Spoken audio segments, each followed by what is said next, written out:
ایک بادشاہ بڑا نمازی تھا، بڑا روزدار تھا، باعمل تھا، تہجد گزار تھا، لیکن بادشاہی بھی بڑی اچھی چلاتا تھا، حکومت بھی بڑی اچھی کرتا تھا، کسی پر ظلم نہیں ہونے دیتا تھا۔ تو ایک مرتبہ ایک فقیر اس کے پاس سے گزرا اور کہنے لگا کہ آپ کے دربار میں شیر و بکری ایک جگہ کیسے جمع ہو جاتی ہے، میری سمجھ میں نہیں آ جاتا۔ بادشاہ نے کہا میں تمہاری بات کو سمجھا نہیں۔ اس فقیر نے کہا بادشاہ ہو کر تم اللہ کی عبادت بھی کر لیتے ہو، تم نماز بھی پڑھ لیتے ہو، روزہ بھی رکھ لیتے ہو، حج بھی کر لیتے ہو، زکوٰۃ بھی دے لیتے ہو، غریبوں کی فریاد بھی سن لیتے ہو، مظلوموں پر ظلم بھی نہیں ہونے دیتے ہو، اور دنیا بھی چلا لیتے ہو، یہ دونوں چیزیں تم ایک ساتھ کیسے کر لیتے ہو؟ بادشاہ نے کہا دیکھنا چاہتے ہو کہ ہاں؟ کہا 2 جلاد کو بلاؤ۔ 2 جلاد آ گئے، کہا تلوار نکالو۔ جلادوں نے تلوار نکالی۔ بادشاہ نے اپنے ایک نوکر سے کہا 1 پیالہ پانی لے آؤ۔ پانی لے آئے۔ اس فقیر سے کہا پانی پکڑ۔ اس فقیر نے پانی کا پیالہ پکڑا، اور سنو، اس فقیر نے پانی کا پیالہ پکڑا، کہا جاؤ پورا شہر اس کو گھما دو، اور اس فقیر سے کہا جاؤ میرے پورے شہر میں میری عوام کو دیکھ لو کہ کیسے وہ عمل کر رہی ہے، کیا کر رہی ہے، کیا نہیں کر رہی ہے، نماز کتنا پڑھ رہی ہے، روزہ کتنا رکھ رہی ہے، ظلم کتنا کر رہی ہے۔ پانی کا پیالہ اپنے ہاتھ میں لو، جاؤ اور دیکھو۔ اور ان دونوں جلادوں سے کہا اگر اس پانی کے پیالے میں سے ایک بوند بھی چھٹک کر زمین پہ گر جائے تو اس فقیر کی گردن کاٹ دینا اور میرے پاس لے آنا۔ فقیر کہتا کم بخت، میں نے تو پوچھا تھا کہ کیسے، اس نے تو مجھے مصیبت میں ڈال دیا۔ لیکن بادشاہ کا حکم، جلاد نے کہا چل۔ اب وہ پانی کا پیالہ لے کے چل رہا ہے، دھیرے دھیرے چل رہا کہ پانی کی کہیں بوند گر نہ جائے، ایک قطرہ بھی گرا تو جلاد میری گردن اتار لیں گے۔ پورا شہر کا چکر لگانے کے بعد بادشاہ کے پاس آیا۔ بادشاہ نے پانی کا پیالہ پکڑا، رکھ دیا اور کہا اے فقیر بتا تجھے میرا شہر کیسا لگا؟ فقیر نے کہا کون سا شہر؟ بتا میری بلڈنگوں کا کیا حال تھا، میری عوام کیسی لگی؟ کہا بادشاہ سلامت، آپ نے مجھے اس لائق ہی کہاں چھوڑا تھا کہ میں آپ کی عوام دیکھ سکوں، آپ کی بلڈنگ دیکھ سکوں، آپ کے عمارتیں دیکھ سکوں، آپ کی رعایا کا معائنہ کر سکوں۔ آپ نے کہہ دیا تھا کہ اگر ایک بوند بھی گری تو تیری گردن کاٹ دیں گے۔ میری نظر تو پیالے پر تھی، شہر میں کیا ہو رہا ہے مجھے کچھ بھی نہیں معلوم۔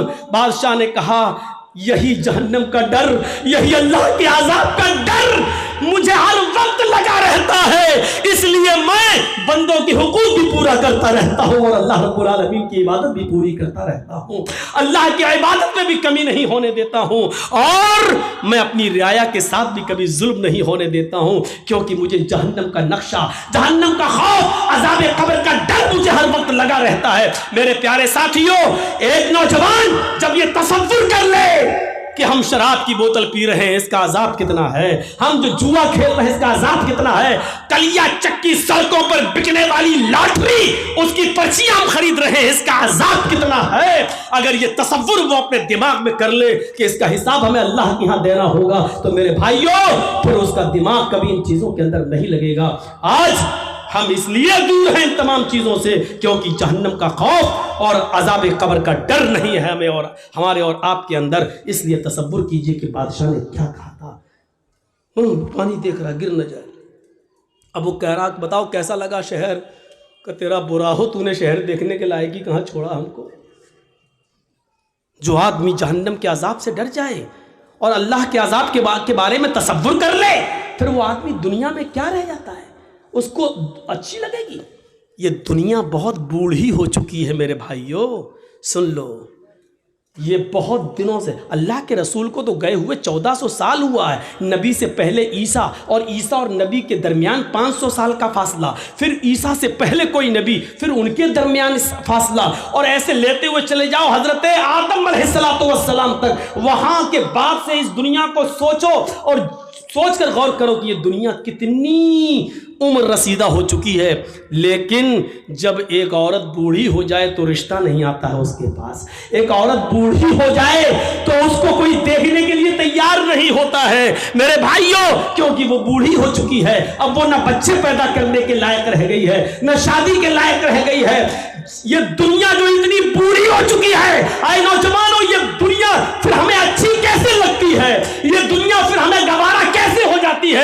اس دنیا کو بوڑھا سمجھ کر ہم اس کو ریجیکٹ کیوں نہیں کر رہے ہیں؟ یہ دنیا پرانی ہو چکی ہے، پھر ہم اس دنیا کے پیچھے کیوں پڑے ہوئے ہیں؟ اللہ کے نبی نے فرمایا ارتحلت الدنیا مدبرتن وارتحلت الآخرۃ مقبلتن۔ لوگو یہ دنیا پیٹھ دکھاتی جا رہی ہے، یہ تم سے منہ پھیرتی جا رہی ہے، والآخرۃ مقبلتن، اور آخرت تمہارے پاس آتی جا رہی ہے، آخرت تمہارے پاس آتی جا رہی ہے۔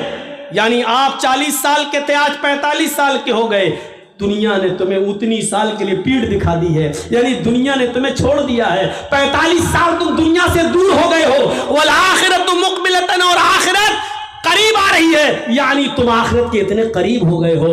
5 سال کے بعد تم 50 سال کے ہو جاؤ گے، دنیا 50 سال تم سے دور ہو جائے گی اور آخرت تم سے اور قریب ہو جائے گی 5 سال۔ تو کیا کہا؟ ارتحلت الدنیا مدبرتن، دنیا پیٹھ دکھا رہی ہے، دنیا تمہیں پیٹھ دکھا کر پیچھے کی طرف بھاگ رہی ہے، تمہیں اکیلا چھوڑتی ہوئی جا رہی ہے، والآخرۃ مقبلتن، اور آخرت تمہارے قریب آتی جا رہی ہے،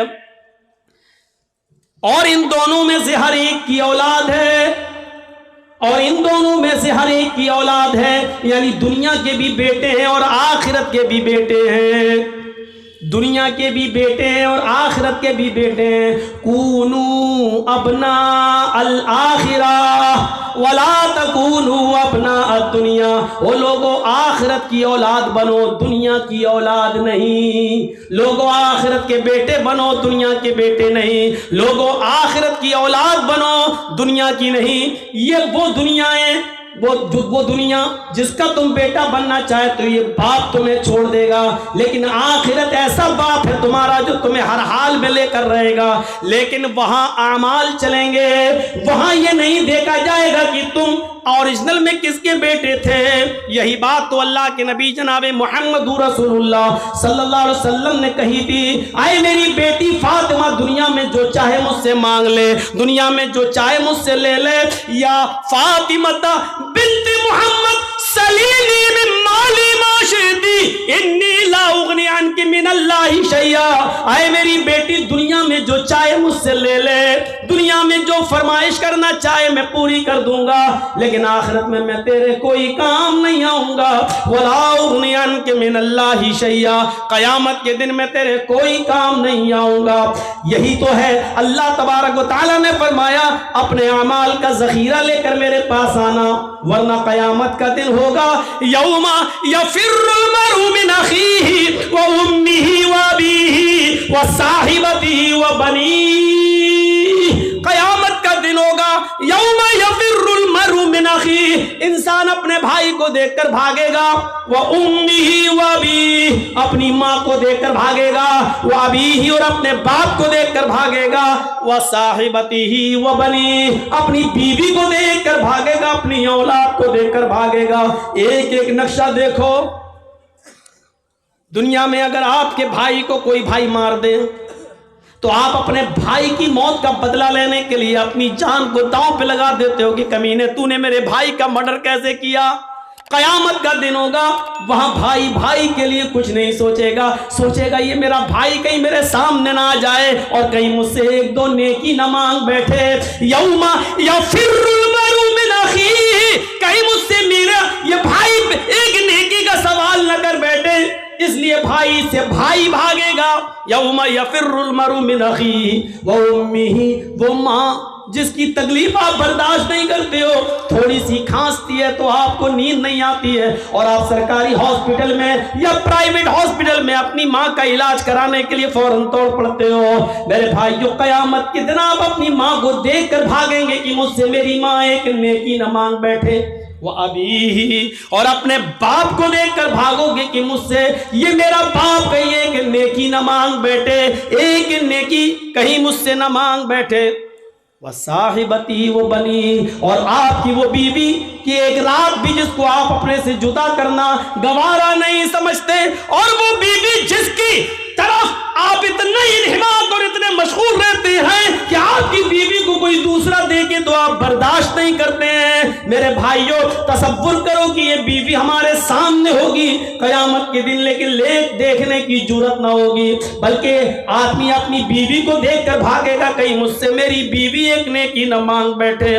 وہ بنی، وہ اولاد کی رات میں ہلکا سا بخار آ جائے، آپ کی نیند اڑ جاتی ہے، رات میں ڈاکٹروں کے گھروں کے دروازوں کو نوک کرتے ہو، دستک دیتے ہو۔ میرے بھائیوں آپ بچے کی ہلکا سا فیور، اس کا ہلکا سا بخار، ہلکا سا ٹیمپریچر آپ کی راتوں کی نیند اڑا دیتا ہے۔ قیامت کے دن اپنی اولاد کو دیکھ کر بھاگو گے۔ یہ منظر کو آپ اپنے سامنے رکھیے۔ اس بادشاہ نے فقیر سے یہی تو کہا تھا کہ جب تم ہمارے 2 جلادوں کی تلوار کی وجہ سے جب تم ہمارے شہر کا معائنہ نہیں کر سکے کہ کیا ہے، اسی طرح مجھے معلوم ہی نہیں کہ دنیا میں کیا ہے۔ اللہ کے عذاب کا تصور ہمارے دماغ میں ہر وقت رہتا ہے۔ اللہ کے عذاب کا تصور رہنا چاہیے ہر وقت۔ آج مولوی جرجیز کو بھیگی ہوئی کرسی پر بیٹھنا گوارا نہیں رہا، اپنے ہاتھ سے آج کرسی صاف کرنا پڑ رہی ہے۔ یہ چیز ہمیں کیا بتا رہی ہے کہ انسان کو ہر چیز کے ساتھ سمجھوتا کرنا چاہیے، ہر چیز کو اپنے اندر ایڈجسٹ کرنا چاہیے۔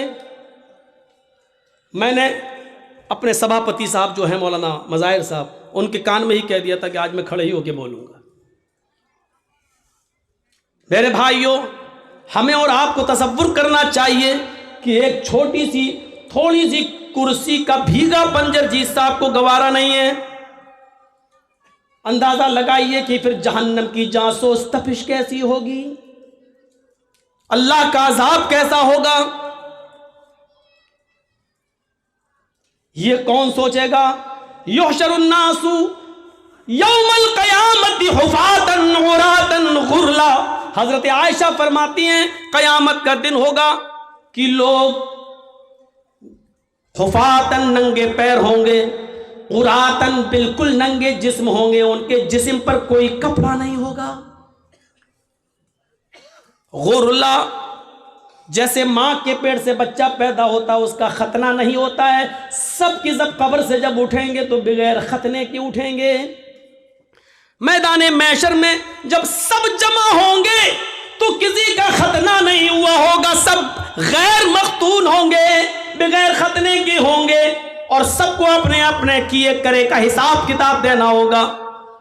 حضرت عائشہ کہتی ہیں الرجال والنساء جميعا، اے اللہ کے نبی کیا مرد بھی ہوں گے اور عورتیں بھی ہوں گی؟ یہاں تو جلسے میں بھی لڑکے نکل جاتے ہیں دیکھنے کے لیے، دیکھیں کون کتنی لپسٹک لگائے ہے، کون کتنی کریم اور پاؤڈر لگائے ہے۔ بہت سے جلسوں میں جاتا ہوں، میلہ لگتا ہے، اور جب تک جرجیز صاحب کا نمبر نہیں آ رہا باہر گھومتے رہتے لوگ، بہار اور ہر جگہ۔ آپ کے علاقے میں بھی یہی حال ہے، اور ان لڑکیوں کے پیچھے لڑکے، ارے جس جگہ چوڑی کی اور اس کی دکان ہے وہاں تم کیا کر رہے ہو بھائی؟ جو خالص لیڈیز سامان بک رہا ہے، زیور بک رہے ہیں، چوڑی بک رہی ہے، جہاں جینٹس کا ایک سامان نہیں وہاں تم کیا کر رہے ہو بھائی؟ الفاظ کڑوے ضرور ہیں لیکن سچ ہیں۔ اللہ کی قسم ایسا لگتا ہے جیسے ایک کتیا کے پیچھے 10 کتے بھاگ رہے ہوں، یہ حال ہو جاتا ہے۔ میں نے پہلے ہی کہہ دیا الفاظ سخت ضرور ہیں، کڑوے ضرور ہیں لیکن سچ ہیں۔ حضرت عائشہ کہتی ہیں الرجال والنساء جميعا، اے اللہ کے نبی کیا اس میدان محشر میں مرد بھی ہوں گے عورتیں بھی ہوں گی؟ قال نعم، نبی اکرم کا جواب سنو، ہاں مرد بھی ہوں گے عورتیں بھی ہوں گی، مرد بھی ہوں گے عورتیں بھی ہوں گی۔ امام کائنات نے جب یہ کہا تو حضرت عائشہ رونے لگی اور روتے ہوئے کہنے لگی ینظر بعضهم الی بعض، اے اللہ کے نبی کیا مرد عورتوں کو اور عورتیں مردوں کو دیکھ رہی ہوں گی؟ میدان محشر میں کیا مرد عورتوں کو اور عورتیں مردوں کو دیکھ رہی ہوں گی؟ اللہ کے نبی اس کا جواب کیا دیتے ہیں؟ ہاں عائشہ، نہ مردوں کا پردہ عورتوں سے ہوگا، نہ عورتوں کا پردہ مردوں سے۔ مرد بھی برہنہ، عورتیں بھی برہنہ، مرد بھی ننگے، عورتیں بھی ننگی ہوں گی، مرد عورتوں کو اور عورتیں مردوں کو دیکھ رہی ہوں گی۔ حضرت عائشہ نے کہا اے اللہ کے نبی، تب تو عورتیں مارے شرم کے، تب تو لیڈیز مارے شرم کے مر جائیں گی جب مرد ان کی طرف نظریں اٹھا کے دیکھیں گے۔ یہاں اگر کوئی لڑکی پر لڑکا نظر نہ ڈالے، نہ دیکھے، تو وہ کہتی ہے میرے میک اپ میں کمی تو نہیں ہے، میرا ڈریس تو صحیح ہے کہ نہیں، پھر لڑکا دیکھ کیوں نہیں رہا ہے؟ یہاں یہ حال ہے، اور وہاں کیا ہوگا؟ حضرت عائشہ کیا کہہ رہی ہیں؟ تب تو عورتیں مارے شرم کے مر جائیں گی جب مرد ان کی طرف نظریں اٹھا کے دیکھیں گے۔ اللہ کے نبی فرماتے ہیں عائشہ، اتنی پرواہ کس کو ہوگی کہ کوئی مرد کسی عورت پر شہوت کی نظر ڈال سکے، گندی نظر ڈال سکے، غلط نظر سے دیکھ سکے؟ معاملہ اتنا سخت ہوگا کہ ہر انسان کو سورج کی گرمی اور اس گرمی سے نکلنے والے پسینے سے بچنے کی فکر ہوگی۔ میدان محشر میں وہ سورج جو 7 نیزے کے فاصلے پر، 1 میل کے فاصلے پر ہوگا، اور اس کی گرمی سے جسموں سے پسینہ ٹپک رہا ہوگا، اور لوگ اپنے پسینوں میں ٹخنوں کے برابر، پنڈلی کے برابر، گھٹنے کے برابر، ران کے برابر، کمر کے برابر اور گلے تک ڈوب رہے ہوں گے۔ ہر انسان کو یہ فکر ہوگی کہ ہم اپنے آپ کو بچائیں، کوئی کسی کے اوپر گندی نظر ڈالنے کی جرات نہیں کرے گا۔ یہ چیز ہمیں کیا بتلا رہی ہے؟ وہ بادشاہ نے جو کہا تھا وہ اس کے سامنے یہی سب تو ہے، یہی سب تو تھا۔ اللہ کے نبی سے کسی نے پوچھا آپ کی عمر 63 سال 63 سال، اتنی زیادہ تو نہیں ہوئی ہے کہ داڑھی کے بال سفید ہو جائیں؟ آج کل تو 40 سال کی عمر میں، 30 سال کی عمر میں سفید ہونے لگتے ہیں۔ اس کی وجہ یہ ہے کہ جو بھی ہم صابن استعمال کرنا چاہتے ہیں کر لیتے ہیں کیمیکل والا، جو شیمپو لگا رہے ہیں وہ ہے، اور جو تیل، جو بھی آئل ہم سر میں ڈال رہے ہیں، اس وجہ سے آج ان کیمیکل، ورنہ 60 سال کی عمر تک بال کہاں سفید ہوتے ہیں؟ تو میرے بھائیوں، اللہ کے رسول سے صحابہ نے کہا آپ کے بال عمر سے پہلے سفید کیسے ہو گئے ہیں؟ آپ کے اوپر بڑھاپا کیسے نظر آ رہا ہے؟ تو اللہ کے نبی نے جواب یہ نہیں دیا تھا کہ میری 4 بیٹی ہے، زینب، رقیہ، ام کلثوم اور فاطمہ، مجھے ان کی شادی کرنا ہے، ان کا گھر بسانا ہے، ان کے لیے لڑکے دیکھنا ہے۔ یہ جواب نہیں دیا تھا کہ مجھے بیٹیوں کی ٹینشن ہے، مجھے بیٹوں کی ٹینشن ہے۔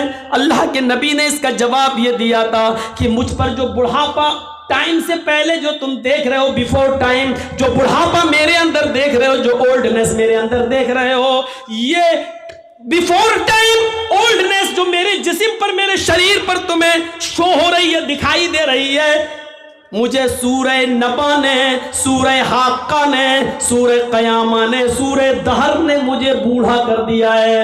ان سورتوں میں قیامت کا جو ہولناک منظر بیان کیا گیا ہے، اس ہولناک منظر نے ہمیں بوڑھا کر دیا ہے۔ مجھے ہر وقت اللہ کے سامنے جواب دہی کی فکر ہوتی ہے۔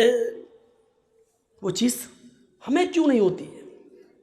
کیسے ایک آدمی سگریٹ کو اپنے منہ پہ رکھ لیتا ہے، کیسے ایک آدمی شراب کی بوتل اٹھا کر پی لیتا ہے، کیسے ایک آدمی اذان ہو رہی ہے اور کیرم بورڈ کھیلنا گوارا کر لیتا ہے، کیسے ایک شخص، میرے بھائیوں، انڈیا پاکستان کا میچ آ رہا اور یہاں اذان ہو رہی ہے اور وہ دیکھ رہا ہے، سوچ رہا کہ نماز بھی ضروری ہے اور یہ بھی ضروری ہے۔ اگر یہ میچ 5 اوور ختم ہو گئے تب تک تو، اور ہمیں نماز پڑھنے چلا گیا تو میچ کا مزہ نہیں لے پاؤں گا، جبکہ جماعت پڑھ کے بھی آ سکتا ہے، نہیں صاحب میچ ختم ہو جائے گا، ارے لوگ بتا دیں گے کون جیتا، ارے لوگ بتا تو دیں گے، لیکن ایک بال کا جو ٹیسٹ، جو مزہ آ رہا ہے وہ ہم پھر نہیں لے پائیں گے۔ اس چکر میں وہ نماز نہیں پڑھتا ہے اور میچ دیکھ لیتا ہے، یہ کیسے گوارا کر لیتا ہے؟ میں نے کل اورنگ آباد کے اندر ایک واقعہ بیان کیا تھا۔ میں چاہتا ہوں کہ چونکہ آپ کی تعداد اتنی زیادہ نہیں ہے اس لیے اس واقعے کو یہاں بیان کر دیتا ہوں، کل انشاءاللہ کچھ نئی چیزیں ہمارے آپ کے سامنے رہیں۔ سنیے قرآن کریم نے کیا کہا ہے، وَمَنْ أَعْرَضَ عَنْ ذِكْرِي فَإِنَّ لَهُ مَعِيشَةً ضَنْكًا۔ میں جانتا ہوں کہ بارش ہو چکی ہے، میں جانتا ہوں یہاں جو لوگ بیٹھے ہوئے ہیں وہ یقیناً ان کے دلوں میں ایمان ہے، اس لیے وہ بارش کے ان قطرات میں بھی یہاں بیٹھے ہوئے ہیں، اور اللہ کی قسم اوپر سے ٹپکنے والے پانی کی قطرے اور بوندیں میرے اوپر بھی گر رہے ہیں۔ جب آپ بیٹھے ہیں تو مجھے سنانے میں کوئی حرج نہیں ہے، سنیے۔ نماز چھوڑنا ایک الگ چیز ہوتی ہے، سن لیجئے، اور نماز سے اعراض کرنا ایک الگ چیز ہوتی ہے۔ وَمَنْ أَعْرَضَ عَنْ ذِكْرِي، جس نے میرے ذکر سے اعراض کیا، مرد بھی سنیں عورتیں بھی سنیں، اور بہت آسان اردو اور ہندی میں، جو میرے ذکر سے اعراض کرے گا، جو میرے ذکر سے اعراض کس کو کہتے ہیں؟ چلیے پہلے بتا، جو میرے ذکر سے، یعنی نماز سے منہ پھیرے گا، منہ موڑے گا، فَإِنَّ لَهُ مَعِيشَةً ضَنْكًا، ہم اس کے لیے روزی تنگ کر دیں گے۔ روزی بند کر دیں گے نہیں کہا اللہ نے، روزی تنگ کر دیں گے، یعنی پیسہ تو بہت آئے گا اس کے پاس لیکن رکے گا نہیں۔ آپ لوگوں کے موبائل میں اس کی آواز نہ چلی جائے، اس کو کٹ کر دینا، ورنہ لوگ کہیں گے مولانا جرجیس جنگلوں میں بھی تقریر کرتے ہیں، اور ایمان تازہ ہو جائے گا لوگوں کا، تو تھوڑا سا اس آواز کی کٹنگ کر دیجیے گا، وہ ان کا کام ہے۔ وَمَنْ أَعْرَضَ عَنْ ذِكْرِي فَإِنَّ لَهُ مَعِيشَةً ضَنْكًا، جو اللہ کے ذکر سے اعراض کرے گا، منہ موڑے گا، ہم اس کی روزی بند کر دیں گے، بند نہیں تنگ کر دیں گے، ٹائٹ، اس کی روزی کو ہم تنگ کر دیں گے۔ تنگ کرنے کا مطلب ہوتا ہے پیسہ بہت آئے گا لیکن رکے گا نہیں۔ 50,000 روپے ایک دن میں ہماری آمدنی ہو گئی، لیکن شام تک کبھی بیوی بیمار، کبھی بچہ بیمار، کبھی باپ بیمار، سب ختم، 5,000 قرض اور لے لیا۔ ہوتا ہے کہ نہیں ہوتا ایسا بہت سے؟ ہمارے اور آپ کے ساتھ جب ایسا ہوتا تو ہم لوگ کیا کرتے ہیں؟ مولانا صاحب، مسجد کے امام کے پاس جاتے ہیں، مولانا صاحب کیا برکت نہیں ہو رہی ہے؟ کیسی برکت؟ ارے پیسہ تو بہت آتا ہے لیکن رکتا نہیں ہے۔ تو وہ مولوی کیا کر لے گا؟ اگر مولوی کے پاس پیسے کو روکنے کی طاقت ہوتی تو بیچارہ 5,000 روپے میں وہ کیوں نماز پڑھاتا؟ اللہ نے بتایا تم جب میری ذکر، میری نماز سے منہ موڑو گے، ہم تمہاری روزی تنگ کر دیں گے۔ تم نماز 5 وقت کی پڑھنا شروع کر دو اور پابندی کے ساتھ پڑھنا شروع کر دو۔ اذان کے وقت تمہیں کام کی فکر نہیں، نماز کی فکر ہونی چاہیے، جماعت کی فکر ہونی چاہیے، پھر دیکھو تمہاری روزی میں کیسے برکت ہوتی ہے۔ 50,000 نہیں آئے گا، 2,000 آئے گا لیکن رکے گا۔ آپ 1,800 خرچ کر پائیں گے لیکن 200 بچے گا۔ 1,000 آئے گا، آپ 800 خرچ کر پائیں گے لیکن 200 بچے گا۔ یہاں تو 50,000 آ رہا ہے، بچتا ہی نہیں ہے، کوئی یہ بیمار، کوئی وہ بیمار، کوئی۔ اعراض کس کو کہتے ہیں؟ اب سن لیجئے اعراض کیا ہے۔ بارش ہو رہی ہے، ہمارا غلہ، ہمارا دھان سوکھے میں گھر کے آنگن میں رکھا ہوا ہے، اور باہر ہم کرکٹ کھیل رہے ہیں۔ کسی نے کہا صاحب بارش ہو رہی ہے، دھان بھیگ جائے گا، لیکن ہم کرکٹ میں لگے ہیں۔ اس کو کہا جاتا ہے دھان سے اعراض کرنا، یعنی اس کو اپنی روزی روٹی کی فکر نہیں ہے، کرکٹ کی فکر ہے۔ ایک اور مثال دے دوں،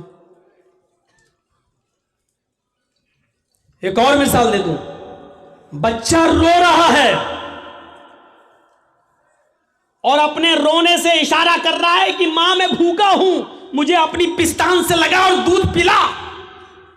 بچہ رو رہا ہے لیکن ماں کو اپنے بچے کی فکر نہیں ہے، بلکہ ٹی وی میں لگی ہوئی ہے اور دیکھ رہی ہے ساس بھی کبھی بہو تھی۔